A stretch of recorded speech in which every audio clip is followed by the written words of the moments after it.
I don't know. I mean, there's still people roaming. Do we leave the door open or shut? Yeah. Okay. You can get started. Are you sure?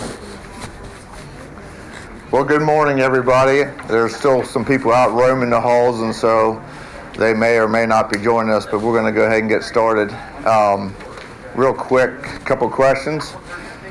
How many have been involved in foster care or adoption, or maybe you know somebody or you're personally involved in it? Anybody? Okay. All right. Have you considering it or thinking about maybe in the future doing it? Or how many of you were wandering the halls and got lost and said, you know what, I'm just going to stop here? So.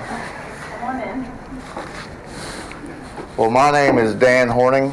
This is my beautiful wife, Gwen, and we're here to present to you on foster care and adoption. I want to first start out with some scripture. As it ties into Romans 12, my Bible is broken down into three sections: a living sacrifice, humble service in the body of Christ, and love in action. And when we look at foster care and adoption, that fits into each of those categories. But I also know that raising biological children fits into those categories as well. And our class or our session isn't so much about one versus the other. It's all a mission field. We're just going to share our kind of life story, our journey, and it does tie into the scripture. And I also want a quick read out of Galatians, and this was something that kind of came to me after we got involved after a number of years. Galatians chapter 4, starting at verse 4. But when the set time had fully come, God sent his Son, born of a woman, born under the law, to redeem those under the law, that we might receive adoption to sonship. Because you are his sons, God sent the Spirit of the Son into our hearts, the Spirit who calls out, Abba, Father. So you are no longer a slave, but God's child, and since you are his child, God has also made you his heir. And I read that because, when we look at foster care or adoption, you think, oh man, that just fits right into Scripture. That's parallel to the gospel. And I would like to say that was what our Gwen and I's mission as we went into it. But actually, that's probably the farthest from the truth. So our story is a little bit like this.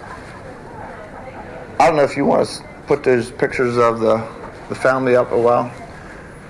We got married in October 11th, 1997, and we thought, well, we'll wait a year and then we'll have children. Well, that year came and went, and the next year came and went, the next year came and went, and no children. And then we started having miscarriages. And after the fourth miscarriage, which was twins, we were just at our wits' end. We was like, okay, we're not having children. This is just not working. God has other plans. And we started with it's kind of glaring. Can everybody see that okay?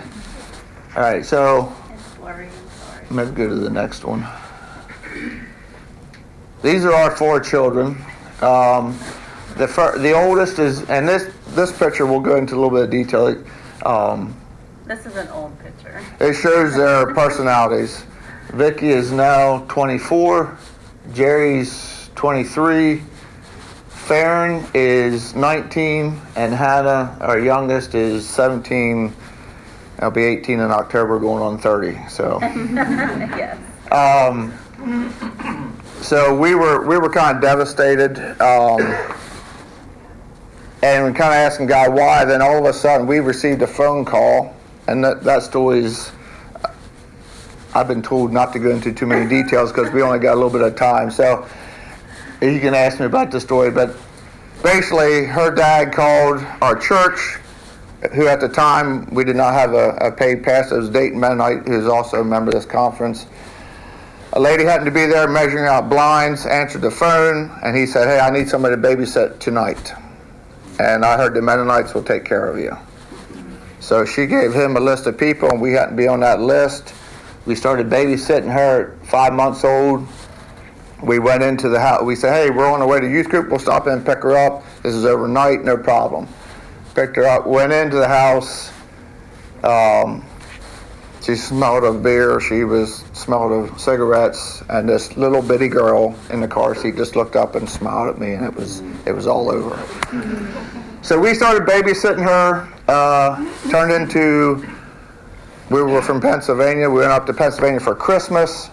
And my brother said, can you adopt her? And I said, there's no way. We're just, right now, it's just babysitting. We're just taking care of her, pouring into her. We got home, got a phone call. There was a message saying, call us. And we called the father, and he said, do you want custody? And I said, yes. But if we're going to do this, we're going to do it right. We're not going to do this back and forth halfway. Anyway, so we ended up adopting her. That was, again, another long story. Long process. And then we were able to realize that had we had the twins, we wouldn't have had Vicky. The last miscarriage was twins. And then we thought, well, okay, let's go look at foster care with intent to adopt. And Jerry came into our life, and He was almost 4 years old when. Go ahead. Yeah. We'll get into some more of that. And we had Vicky and Jerry. We had a brother and sister sibling that was there. They went back to their grandparents. And life was kind of starting to get into a normal. And lo and behold, we got a phone call. Emergency placement. You have an hour to decide. As a sibling set, these two, Farron and Hannah, came. Farron was 16 months and Hannah was 10 months. No. I'm sorry, 6 months. Hannah was 5 months old, and Farron would have been almost 2. She was 22 months old. Yeah. All right, so I'm sorry. As you can see, She was barely talking. Yeah. They were both in diapers. Yeah. They're not sisters. They are biological sisters, yes. In fact, when we had them, people often asked if they were twins, which they are not. They showed up. One was wearing a diaper, one was wearing a t-shirt and a diaper, and here you go. And the Lord is good, because a neighbor came in, the social worker dropped them off, a neighbor came in, saw the need, left, went to Walmart, came back with bags of clothes, just blessed us. And then we lived happily ever after. Honestly, then the wheels fell off the bus. So this is our, again, still an old picture, but how many years? So Anyways. like 4 or 5 years ago. I don't have as much gray in my beard there, so it's been... So yeah, one of the things I wanted to make sure of is we're sharing our story. We don't have the answers. In fact, I would say we're going to go through some slides and we'll have some more stories. And we want to hear from you, questions, discussion. Maybe God put us through this journey so we can tell you what not to do. There's many things looking back now, and honestly, we're at the point, we're still learning. I mean, we almost canceled this because right now we're just going through chaos with our youngest daughter. We got to go to court. She's made some pretty bad choices. So if you think about it, pray for us, because it's just, we're definitely not up here because we got it all together. So. In fact, this next picture is probably more of what it was really like. And honestly, these two, they know how to push each other's buttons. I mean, they have a knack for it. Yeah, everything can be going great, and they get in the same room, and it doesn't take long. They're pushing each other's buttons. Our oldest daughter, Vicky, is now married to a wonderful man. Jerry is turning into a young man who's still trying to decide where to go in life, and Hannah and Farron are bringing up the caboose. Yeah. Sure. So, because foster care and adoption, most of the time, any child that you get into your home has most likely has faced trauma in their lives, no matter what it was. It could have been even in the womb, there would have been trauma. Or for the youngest two, they faced some pretty tough things that we don't really know everything about. We don't know what all they went through, but we know it was really hard. It was an emergency placement. We heard there was some abuse, but we didn't know exactly what all it was. And so the youngest, when she came, she was 5 months old, and there was a lot of hard things that, as a baby, I mean, she cried all the time. There was just a lot of things with her that we noticed through the years that were always more difficult. So we had to learn to parent differently for each child. Our son didn't come till he was almost 4, and up until then he had been placed in 4 different homes, I believe, and it wasn't his fault. It wasn't because of behavior. It was because of being torn from his birth mom. He has lots of siblings, but he came away from his birth mom, and they put him in a home for a year, and then they gave the mother another chance, and so he went back to the birth mom, and she was, all of a sudden, all the children went back to her, and she couldn't handle it, so he was there for 3 months. He went into another home. She called social services and said, I can't do this. And so at that point, he went to a horse and buggy Mennonite family. And the one family got all the children. Actually, no, it was just 3 of them.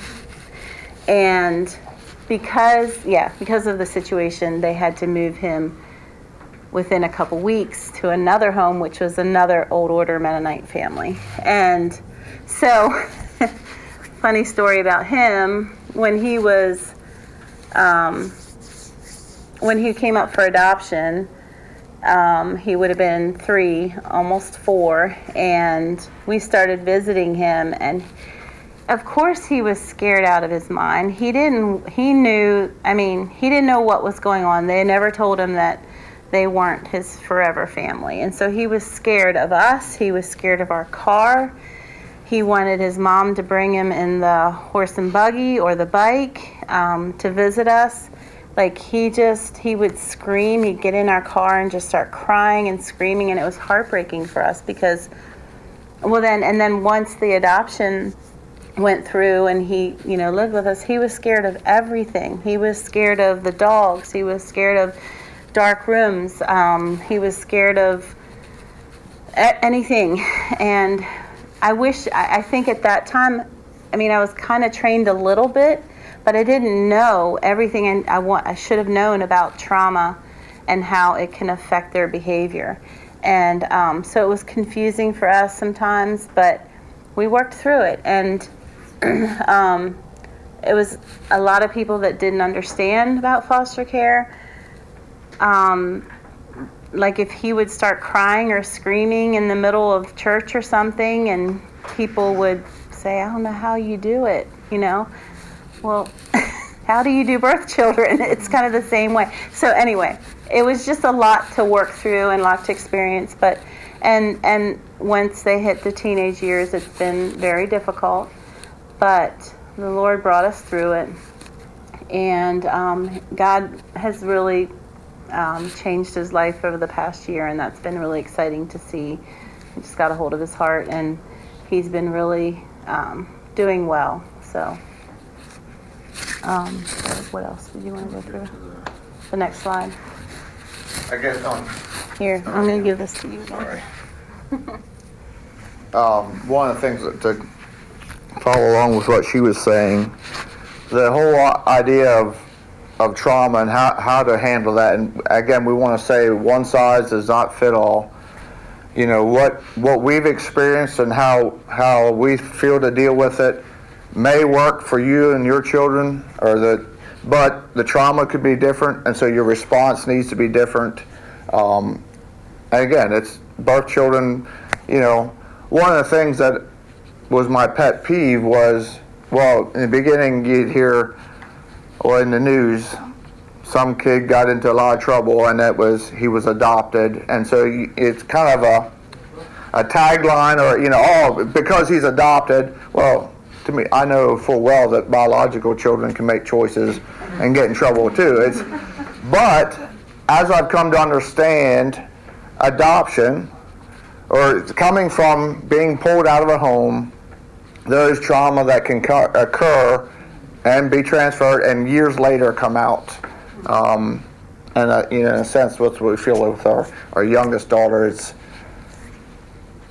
coming out now that, you know. So one of the things that I think in our little blurb we said we'd like to tell you things that we wish we knew, and one of them, it is that how to deal with that trauma, how to understand and not take things personal when they come out. And our children, our youngest has said some pretty hateful things, some pretty nasty stuff, and I have to the one day I just walked outside and said, Lord, I don't receive this, you know. In a sense, I had to rebuke, and it's not even me talking to my daughter, it's that I understand that spirit underneath of her. I'm kind of getting ahead of myself, because just recently, one of the things our daughter said to us, to Gwen, is, you and Dad are the biggest obstacles in my path right now. We're talking about going to court and dealing with her choices. And I felt like, again, it wasn't our daughter Hannah speaking, and she has told us that how she can't wait to get out of the house, she can't wait to go do X, Y, and Z. And at this time I felt like that was Satan speaking, and honestly, Satan is saying to Gwen and I, you two are the biggest obstacles to me controlling Hannah. And so, looking past the hate, the hurt, and realizing there's a lot more going on. Now, I wish I could say that oh yeah, I got that figured out. So, oh man, now we're going to make progress. And it just like, well, let's just go into these slides, because we're going to talk about some of this. And oh yeah.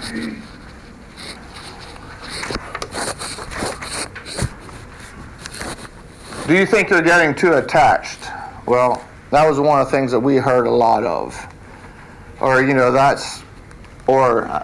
can't remember what the other slides are. I don't want to get ahead of myself. But isn't that, one of the things I had to learn was, or I said, was when they came through that door, they're my flesh and blood till they leave.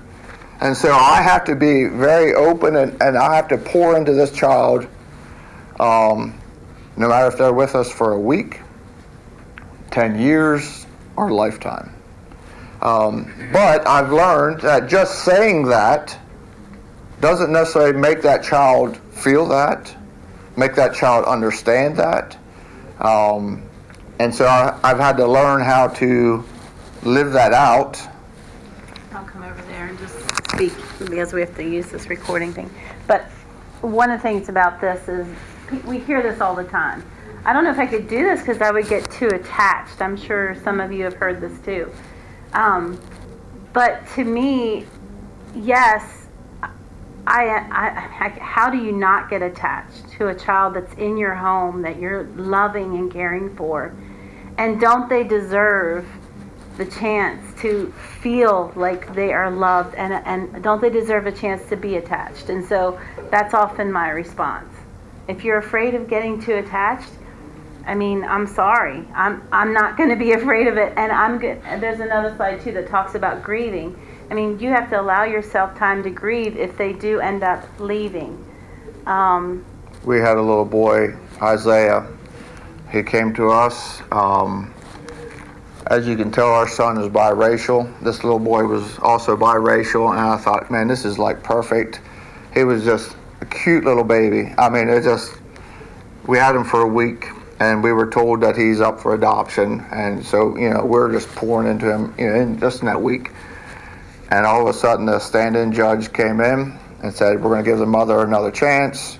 Baby's removed, given back to the mother. And then we found out it lasted about 3 months, and then he went to another home. He was adopted into another home. But that experience was devastating to Vicky and Jerry, our two oldest, who were pretty young at the time. And that kind of made us aware that, it's not just us. Like, our kids are gonna experience this too, the grieving. And so they really were devastated about that. So it is hard, when you're in foster care, and if they do go back, or if you get attached, and you just have to allow yourself to grieve. So.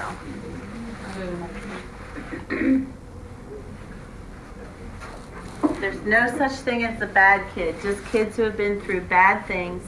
Trauma shows up in behavior, not because they're broken, but because they've been let down too many times. So, I'm not sure.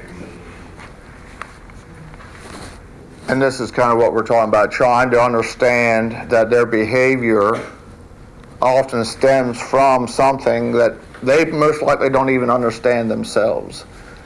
I think go to the next slide right away. This is one thing that we have learned. How many of you have heard the name Dave Musser? He spoke at, maybe that was a pastor's conference. He's a counselor. I think he's involved in Phil Haven up in Pennsylvania, which is a psychiatric hospital. We were blessed to be able to sit down with him for a session, and he talked to us about being able to rewire. I mean, so we look at trauma, but understand that you can rewire the brain. In a sense, trauma wires their brain to a certain response. You can rewire that brain. For example, we talked about the two youngest. At 22 months, Farron was already the caretaker of Hannah. We noticed that. She would go grab a bottle. She would go to the refrigerator, pull out a juice box, rip it open, whatever. At 22 months, she was the mother to her sister. If you opened up the van door, and this happened, a guy looked in to meet the children, and boy, she leaned front in that car seat, and she was ready to come out and come after him. She's like, "You're not touching my sister." So it was obvious that there was some bad things that happened, that they were protecting each other. And if we could only get her to do that now, Right. Now they're, but you can rewire. And so that process, and again, it's different for each child. And I can't give you a roadmap, but I'm just here to tell you, you can change that. Oh, what I was saying about Dave, he said, he was talking about them, so we talked to him about that, and he goes, "So does she date down?" And I'm like, "Date down? What does that mean?" And he said, "She'll date guys that she can take care of." I was like, "Are you like spying on our life?" Is that, she would date guys that she wanted to take care of. And she dated another guy that he wanted to take care of her. I like that guy. He was a great guy, and it just didn't work out because she wasn't able to take care of him. She wasn't understanding, but she's maturing. We're getting there, but I'm just saying. Well, and then when Dave said that to us and our eyes were kind of opened, I was like, "Oh no, like, can you talk to her? Can you, meet with her?" And he said, like, just pray for opportunities to share with her, or pray for an opportunity to be able to talk to her about what she's facing. And I did, and it came up, and amazingly enough, we were able to have a really good talk about how she's a really good caregiver. She's the best babysitter in the world. everybody loves her because she's just really good at her job. She works at a nursing home and takes care of older people, and they love her in there.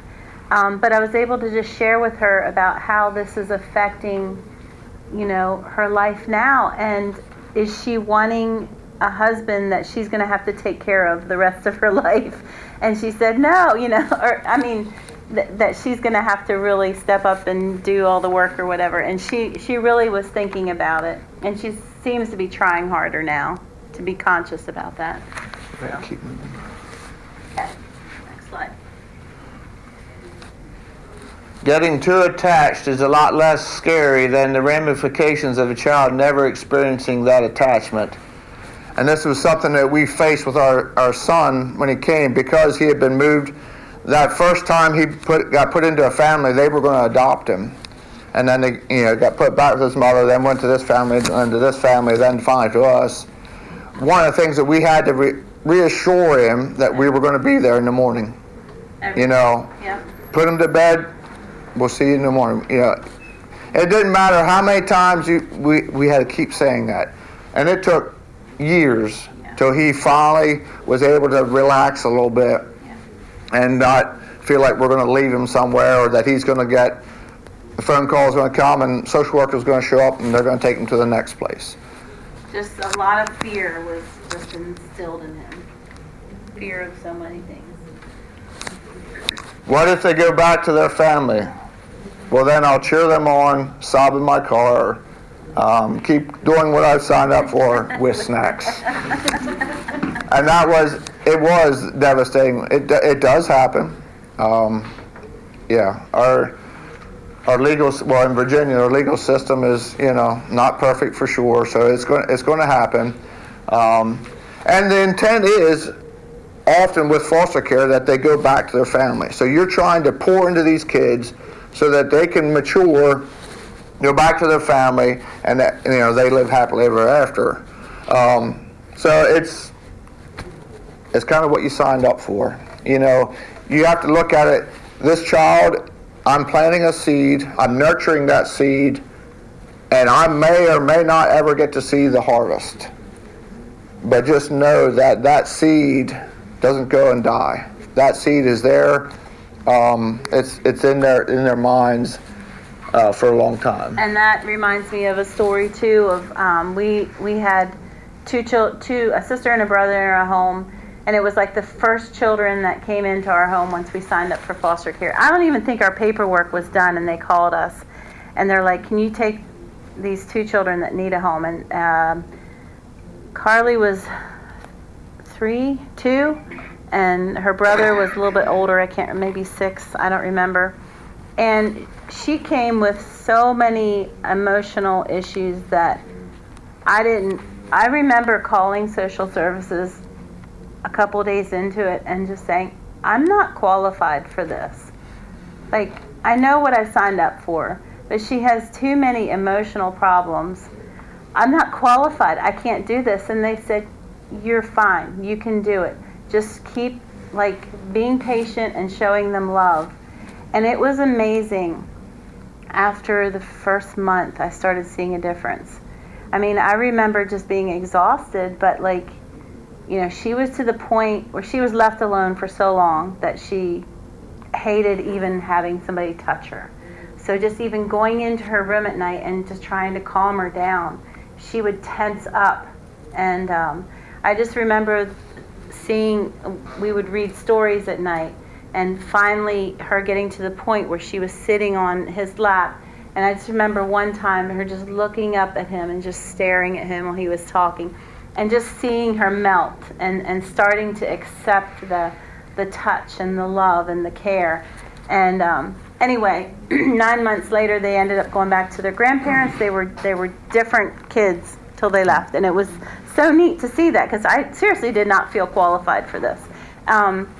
Years later, we were at a high school event with our kids, and this girl came running up to me and gave me a big hug, and it was her.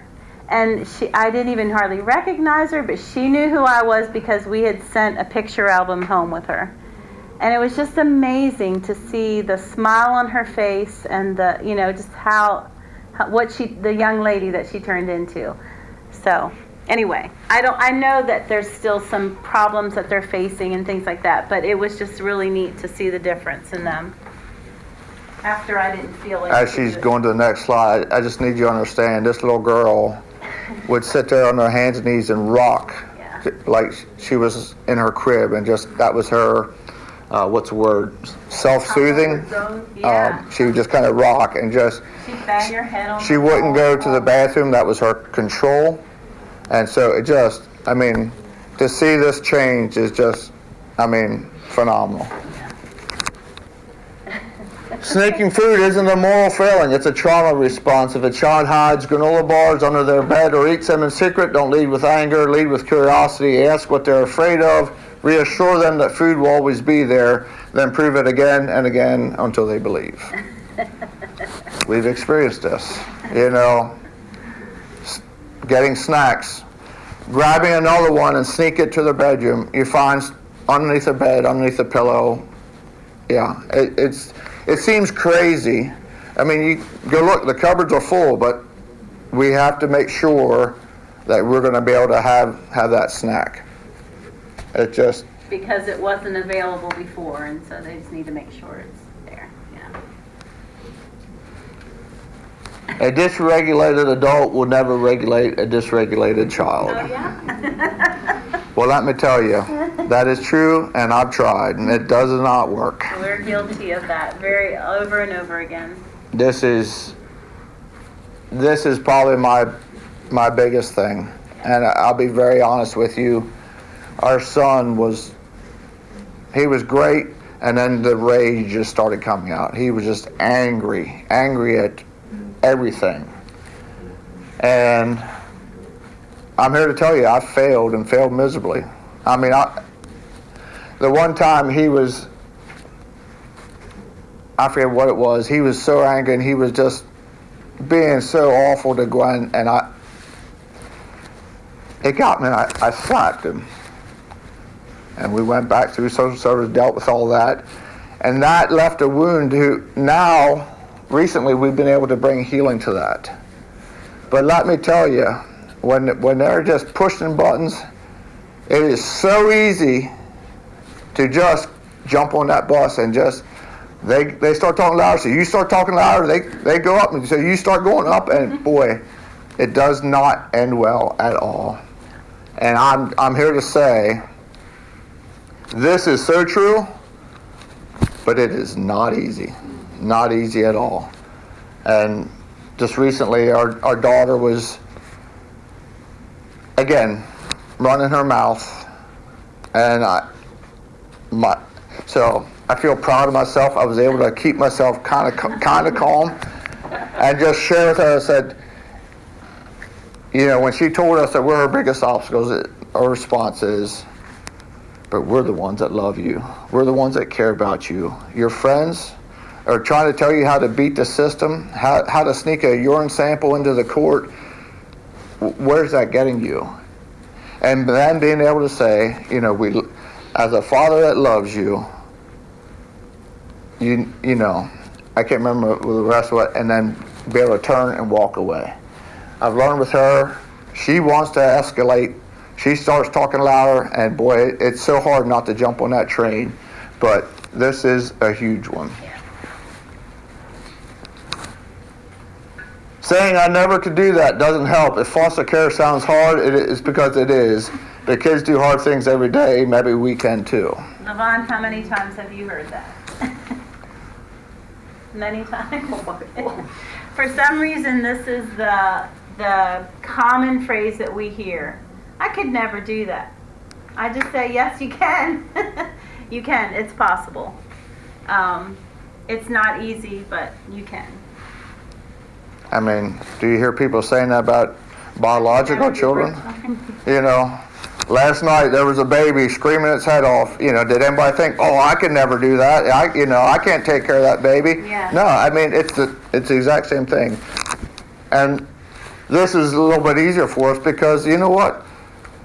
This child is created in the image of God, whether it's by a foster care adoption, or that came into your life, or by biological conception, yes, you can do it. You're going to face tough times. You can do it. They may be with you temporarily, but make no mistake, there's nothing temporary about foster care. You're not temporary in their lives, and they're not temporary in yours. They're now always a part of who you are, and you are a part of them. Your stories are forever entwined. There's nothing temporary about that. And again, we just shared that about that girl coming up to us at the high school track meet. We don't know. We're not guaranteed those stories, but when you pour into them, it's there.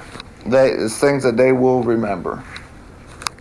We do not need to know the beginning of a child's story to change the ending. And I agree with this, except when you understand, if you look at understanding the trauma that happened, was it the drug use that the mother, while she was pregnant, was it leaving the little girl in the crib so much that she was rocking herself, self-medicating, self-soothing? So sometimes it does help to know a little bit at the beginning, but when they come through the door, the plan is, how do we go forward? Family is anyone who loves you unconditionally. And again, just saying that does not make it or make the child feel that. So part of having adopted children is dealing also with birth family, if that's in the plan or if that's a possibility. All of our children are from local, pretty much. And so there's been many times over the years where we've run into birth family. And we've always been open to that as long as it's not going to... Healthy. As long as it's semi-healthy. It's never going to be extremely healthy, but it was healthy for them to meet at a certain point. When they were younger, I always kind of avoided it, just because they're getting just adjusted to us and our home and everything else. So once they got a little older, we started talking more about, trying to meet up with them. And I always said, if you would like to meet your birth family, if you want to reach out to them, please, I'll be involved in that. We'll help you. Let us be involved. And there's been several times where they've gotten to meet different members of their birth family. And one example, I'll just share the story real quick. Jerry, his mom was homeless, and we had been hearing stories that she was homeless, and so we had started talking about it. He was 16, and I had taken him to a barber to get his hair cut, and we were there. And you need to pause. Just real quick, biracial guys, for certainly. I'm the type, I put the 1/8-inch guard on the clippers and I cut my hair. Well, biracial men are just a little bit, it's very particular about their hair. Their hair is very unique to, it's just not, He said to me, I don't want some white lady combing my hair or cutting my hair. I'm like, okay, I'm sorry. We'll take you somewhere where there's a barber that did it for him. Anyway, so we were talking to him, and of course the barber was like, well, Jerry, is your dad black? Like, what's going on? And he said, no, Mom, you just tell him. And so I said, well, Jerry's adopted. And then Jerry said to him, because the barber was saying, I've been helping a lot of homeless people in this area. I cut their hair. And so Jerry said, you might know my mom. And he told her who it was, and the barber just froze and dropped his comb, and he started crying. And I said, I guess you know her? And he said, yeah, I've known her for years. And Jerry, she just talked about you just recently. I just can't believe this is you. And he just could not believe this. Anyway, it ended up that we got to meet her soon after that. One thing that was really special for me, we had just come through a really hard time. We were both in counseling we had to learn how to parent him differently, and he was in counseling too for just trying to control his rage. And anyway, the barber walked out of his shop, and he was going to go look for her because she often was right beside, cleaning the laundromat right beside it. It was really crazy. And when he walked out, Jerry turned to me and said, "Mom, I just want you to know," how did he say it? I just want you to know I love you. And he said, "You'll always be my mom." And he said, "Thank you for letting me do this."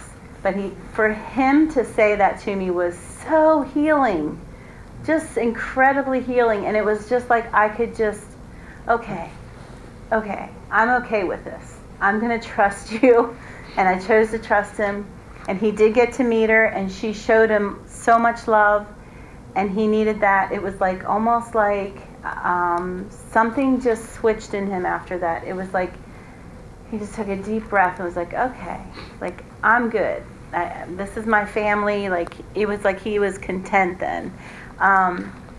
He started visiting her in the homeless shelter over the next few months, and it wasn't long that she showed her true colors, and he was hurt all over again. She started taking advantage of him and asking for money and things like that, and it was just so sad that he had to learn this all over again. But it's all a part of his healing. This is all a part of his healing, and I did not want to stand in the way. And that's one thing that I've been learning over the years too, is I don't want to stand in the way of the journey that God has our children on. I often do. I used to get in the way probably more, and now I'm just learning to just sit back and with our youngest daughter, Hannah, and the choices she's making, I'm able just to say, I'm sorry, I'm sad for you, I'm really sad for you, and just pray for her, and just know that this is nothing, it's not under my control, I can't control this. And anyway, if that's been healing for me. Yeah, and just to piggyback off that again, our son, I mean, it was life-changing for him to meet, and then she started trying to make him the parent, and it just went south. But I would do it all over again. It was just so healing. In fact, our youngest two, I give credit to the birth mother. She waited till our daughter was 18 and then reached out to her. And I would actually encourage her. We left it up to her and said, if you want to go meet with her, I'll be glad to go with you. We'll go meet. And she, at this time, has chosen not to. But it was so healing for our son to meet his birth mother and just see the other side of the fence, see where he came from. She was able to hug him, say she loved him, and that was just a relief. So I would do it again, and I would highly recommend having that conversation with the child and saying, do you want to meet your birth parents? And leaving it up to them, but be there to support them.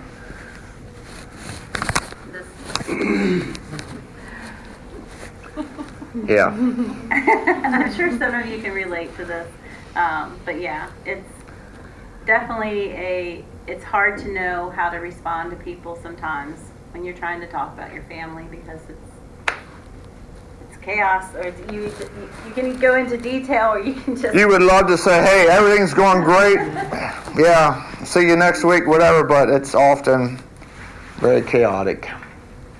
And there again, yeah, make sure you give yourself time to grieve. It is, when that child leaves, they may be going back to a better situation with their family than what it was, but it does hurt. Foster care is less about getting a child for your family, but more about giving your family to a child. That is something I learned, and we felt God closed the door to us having biological children and opened the door through this.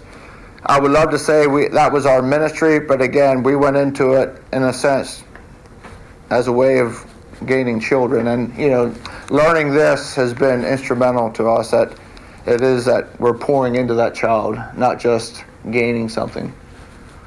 There again, parents, why don't my kids listen to me? God, LOL. Yeah. Have you looked in the mirror lately? Kids in care deserve more than survival. They deserve thriving, healing, joy, and a future full of choices, not just a bed and 3 meals. What is your intent when you're looking at foster care? Are you willing to pour into them? Not just say, oh, I'm giving you better than what you had. It is a commitment to.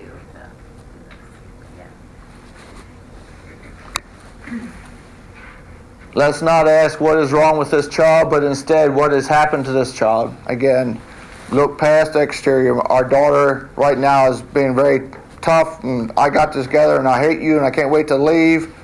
But what's underneath causing her to say those things? And again, I've failed miserably. I wish I could say that I figured this out and I'm able to speak into her life. There's some times I got it right. Most of the time I didn't get it right. We need more homes for older youth. It's not the teens in foster care that are too much. It's that they've been through too much. They've had too many goodbyes, too many disappointments, not enough chances to be with kids. If we want better outcomes for our youth, we need to stop ghosting them after 12.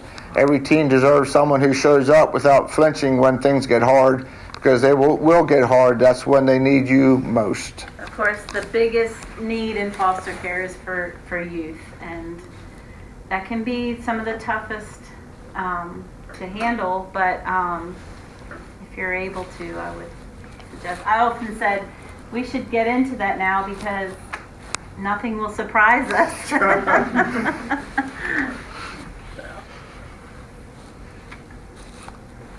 I think we talked about that. The goal is not to get attached. The goal is for them to have someone who does. This might be close to the end. Okay, well, that's it. We can ask questions. Yeah, do you have questions, comments? Are you wishing that you would never came to this classroom? You would have got lost in the next door down? I have a couple questions. Yes, ma'am. How many children did y'all foster? Not very many because of, we started out fostering 2 for 9 months. And then we had several, we did respite care as well for families. So respite care, in case you don't know, is when you take, I should get close to the mic, I guess, is when you, a lot of times when you do foster care, you have to be approved, or they might have changed it now, but it used to be that if you have foster children and you need a babysitter, they had to be somewhere approved, somebody that was through the foster care training. Sometimes the children can't leave state, and so if you're going out of state, they have to stay there, that kind of thing. And so we often did that, weekends or whenever. So I don't know how many went through our home with that, but 2, and then a couple others, Isaiah, and there wasn't that many more. Then we just, did foster care to adopt. The reason that we're here is because our son and daughter-in-law are working on adopting. They want to get a baby that would have been saved from being aborted. Oh, wow. So they want to have an open adoption. Do y'all recommend that for a baby before they get to be older in the teenage years, maybe? So I've talked to several people that have had open adoptions. Ours was more, it wasn't necessarily closed. We were open to it, but through the foster care system, it's kind of closed unless you reach out to social services, and then the parents can reach out to social services too, and through that you can connect. But I've often heard good experiences with open adoption. It's rare that it's not a good experience. And if it isn't a good experience, there's things you can do about it. Like, if the birth family is being just too much and it's affecting the child to the point where it's not good, then there's things that can be done. I'm not sure what all that is, but you can set boundaries. But I've heard it's a good thing. They're actually going through a Christian company called Mustard Seed. Okay. And it is so costly. It's just amazing how much they're having to pay. Yes. So That is the one thing that is the most frustrating thing about adoption, is the cost. Our oldest daughter, we had to pay, and we didn't have money at that time, but God just provided everything we needed. It was amazing. Money would show up in the mailbox that we needed to pay a bill for the next day or whatever. It was just amazing how God orchestrated that.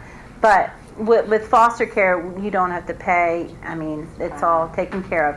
But yes, adoption is really expensive, and that has been it shouldn't be, you know. I know It shouldn't be that way, but it really is. I can understand them wanting to vet a couple because, you know, some people might want to adopt children to use them as their little slaves or Yes. put them into sex trafficking, you know? And there are, So I understand that. you hear of stories of foster families or whatever that are not good people, and it's really sad. They put a bad light on it. Yeah. Definitely. So. Wow, it's really nice to hear a story of people who have the same experiences because especially when you're talking about when they're saying bad things and reacting bad, and you just feel like Yes. next person was like, okay, how do you punish a child who's already traumatized and they're doing stupid things? Yeah. You know, and for our case is even different because we have 87 children. We have 7 of our own, and then we have these other ones. Oh, wow. Nobody checks on them, nobody even, you know, sometimes they act out and you can actually see this person reacting to something.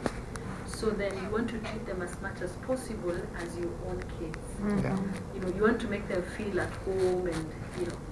And for our case, it's a little different because we have to negotiate with our kids. Because we have kids, we have 7. We have to tell them now, you know, you have to share your parents with all these 80 kids. Yeah. Wow. Yeah. And they're like, our own now are the difficult ones to deal with. Like, no, we didn't sign up for this. Yeah. This is your ministry, it is not our ministry. Yeah. You know, and many times, like, you even tell them to share their rooms, they don't want to share with these other kids. So we have to find a way of making a construction for these other children. And again, it makes them feel like we are, so we are not part of this family. So it's a very challenging situation to navigate around. Yes. And then there are times where maybe someone doesn't want to be in school because some of them we took them in. In Kenya, if you don't have education, you are almost like your life is written off because in this country I've realized there are so many opportunities to just do work with your hands until you're not even without education. So when we try to take a child who is supposed to be maybe in grade 7 to grade 1, they feel so bad. Yeah. And you really want to give them that education. But then this class, they just come and tell me, Mom, how do you want me to learn with babies? They are crying, they are peeing, they are doing all that. I cannot be that kind of a class. Yeah. Maybe now we cannot even afford we cannot afford to take them to an education that fits them. Right. Maybe get a teacher to homeschool them or something like that. So it's just nice to hear a story of people who have been, and in our place we don't have support of the social level. Right. Social, you have to be the mother, the counselor, the teacher, Oh my. the pastor, you know what I mean? Until we had to create a church at home. Yeah. Where we can be able, but God has done miracles for us because what we realize, even when a bad, rowdy kid comes to the home, we just see them misbehaving a week or 2. The most has been a month. But we subject them in prayer, in reading the word, every day, just little, not much. And that has really done miracles for us. Yeah. So thank you very much for sharing. Blessings to you as well. Well, it's speaking to having your own children, your birth children in the home, and then having all the others. I mean, I was talking to someone recently, and they said something about to the fact that, because I said, how is it affecting like your birth children or whatever? And they said, well, I can't imagine where we would be. She said something to the fact that it's been good for them to learn, to see this and to have this. I can't imagine what it would be like if the other children were not involved, because they're just learning so much by seeing and having to adjust their life to, and seeing the trauma that they might have faced too. Also, I was thinking too that the trauma that the kids in Kenya have faced are probably even more so. I don't know, maybe not. I don't know if there's, what all trauma they've been faced, but it is, I'm sure it's a lot different It's too. a lot different, especially others who have HIV. Yeah. And they Wow. have to be now in this crowd. Yes. And everybody is separating their cups there. Oh, wow. And they can actually see that. Mm-hmm. It breaks my heart myself. Oh, I'm sure. Sure. And sometimes you just have to tell the baby, you're okay, you'll be fine. And in your heart it's your heart is saying something else, the truth that this is really not okay. This kid is going through a lot of stuff. That one particular girl, she even walks away. And I don't know what to do for her, because she will walk away, stay out for a week, 2 weeks, when she's hungry, and she always knows there's home. And she comes, I just receive her back, which sometimes I'm like, am I even doing the right thing? Is this even right to readmit them just without question? Like, Right. yeah, but you know very well now they are hungry. And they come normally when they are a bit humble, because now they know the story of outside is different from home. Whatever little is available, it's available. Well, and also speaking to that too is like each child is different. We've had to parent them differently. Yeah. It just depends on, for our other children, like one of the disciplines would be like taking their phones or taking something from them. Well, our youngest, that creates chaos, complete chaos when we take things from her. It's like she's just losing control. Yes.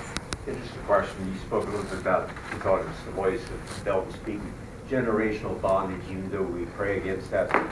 Is there still a foothold? It seems like you just can't break it, or what's your opinion of that whole thing? Oh, yeah. Yeah, and that's one of the things that we're learning even to this very day. We don't have the answer, but yet, there's generational bondage. How do you identify the spirit, and how do you break that bondage? Yes. I wish I could say, well, open up to page 10, right here, bang, bang, bang, this is how you deal with it. But I fully agree. Yeah, and that's something that we're seeing, or maybe our eyes are being opened to that right now, that, hey, this trauma is actually a spirit that's been handed down generational. I was just told by a foster parent that we should really see foster parenting as and adopted parenting as a mission, and you would never become a missionary without a sending agency and without support. And we tend to, in our individualism, we tend to say, well, we're going to foster, we're going to be, but you just can't do it without a full church support, without prayer support, without financial support. We really need to see this as a mission. The church needs to see it as a mission with a full sending support of the church. Just a word of encouragement. Yeah, thank you. And that our oldest daughter, had the church not stepped up, I mean, we were so blessed. We had men coming to the baby shower for our daughter. It was the whole church. I mean, financial blessing, the church, just the support. We took the youth, we were youth leaders, we took it to Canada. We were on the bus 30 hours, and the one couple, they'd take Vicky. She'd go to sleep for that. When we on her, oh my, it was chaos.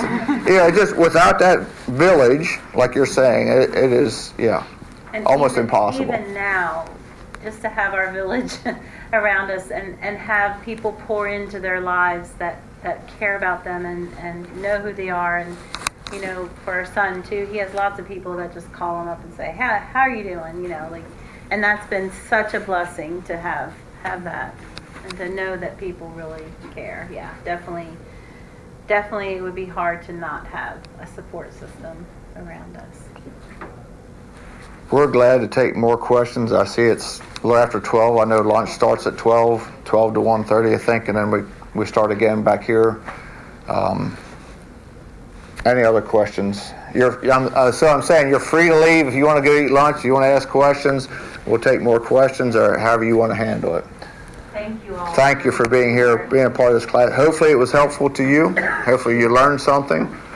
And if you want to, pull us aside and ask us questions one-on-one, that'd be fine too. Yeah, thank you guys too.